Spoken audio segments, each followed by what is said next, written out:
রেশমি দেববর্মা নামে এক গৃহবধূর রহস্যজনক মৃত্যু। জিবি হাসপাতালে আনার পর চিকিৎসকেরা জানান ফাঁসিতে আত্মহত্যা করেছে গৃহবধূ। কিন্তু এ বিষয় নিয়ে গৃহবধূর স্বামীকে জিজ্ঞাসা করার পর সে সম্পূর্ণ মুখ ফিরিয়ে নেয়, যার ফলে গৃহবধূর মৃত্যু নিয়ে সন্দেহ সৃষ্টি হয়েছে গৃহবধূর বাড়ি লেম্বুছড়া এলাকায়। দেখুন বিস্তারিত। রেশমি দেববর্মা পেশেন্ট, মিসেস রেশমি দেববর্মা, 26 ইয়ার্স। উনি লেম্বুছড়ার বাসিন্দা।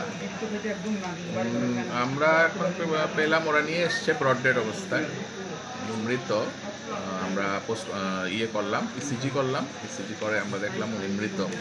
ওনাকে ওরা নাকি বাড়িতে হ্যাঙ্গিং অবস্থায় দিয়েছে, মানে ফাঁসি দিয়েছে। এই অবস্থায় ওনাকে পাওয়া গেছে বাড়িতে। নাকের মধ্যে রক্তের দাগ রয়েছে, এগুলি কিসের? এগুলো ওই হ্যাঙ্গিং থেকে মাথায় চাপ এই অনেক সময় ব্লিডিং হয় নাক থেকে, ওইসব কারণে হতে পারে।